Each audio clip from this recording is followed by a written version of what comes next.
భార్యలను అనుమానపడే భర్తలు ఉంటారు. భర్తలను అనుమానపడే భార్యలు ఉంటారు. అంటే అక్రమ సంబంధాల విషయంలో ఈ విధంగా అనుమానిస్తూ ఉంటారు. వాస్తవానికి ఉండదు. కానీ వీళ్ళు ఒక మానసిక భ్రమలో ఉంటారు. ఆ భ్రమలో ఎదుటివారిని అనుమానిస్తూ ఉంటారు. ఇది ఒక మానసిక జబ్బు. దీనికి చక్కటి ట్రీట్మెంట్ అందుబాటులో ఉంది. సో ఈ విధంగా మీ ఇంట్లో వాళ్ళు భార్య భర్తను అనుమానిస్తున్నా, భర్త భార్యని అనుమానిస్తున్నా కూడా దానికి చక్కటి ట్రీట్మెంట్ ద్వారా మనం ఈ అనుమానాలను మనం తగ్గించవచ్చు. సో హోమియో ట్రీట్మెంట్ ద్వారా ఇటువంటి అనుమానాలను తగ్గించవచ్చు.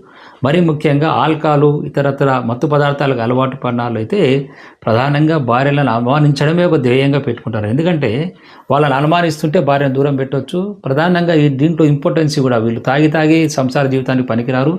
ఆ విధంగా భార్యలను దూరం పెట్టడం వల్ల అనుమానం పట్టి దూరం పెట్టడం వల్ల వాళ్ళు నోరు మూసుకొని సైలెంట్గా ఉంటారు. ఇంకా తాగొద్దనే మాట మాట్లాడారని చెప్పి ఈ అనుమానం అనే ఒక భూతాన్ని వాళ్ళ మీద వదులుతుంటారు. సో వీళ్ళు తాగి చివరికి చనిపోతుంటారు.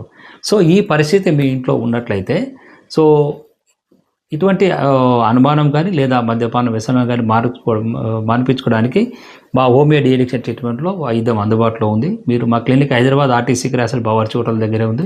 క్లినిక్లో కన్సల్ట్ కావచ్చు. మీరు దూర ప్రాంతంలో ఉన్న వాళ్ళైతే మీరు ఆన్లైన్లో నంబర్లు కూడా ఈ నంబర్లో కన్సల్ట్ కావచ్చు. వ్యసనాల పట్ల అవగాహన కల్పించడానికి ఈ ఛానల్ క్రియేట్ చేశాము. ఈ ఛానల్ను సబ్స్క్రైబ్ చేయండి, లైక్ చేయండి, షేర్ చేయండి. Thank you very much for watching this video. మద్యపానం, ధూమపానం, గుట్కా, ఖైనీ, గంజా ఇలాంటి మాదక ద్రవ్యాలకు బానిసైన ఎంతో మందికి గత 33 సంవత్సరాలుగా హోమియో ద్వారా డి అడిక్షన్ ట్రీట్మెంట్ ను అందిస్తున్నారు డాక్టర్ వై జయరామిరెడ్డి గారు. వెంటనే సంప్రదించండి 9885536313 9866844665.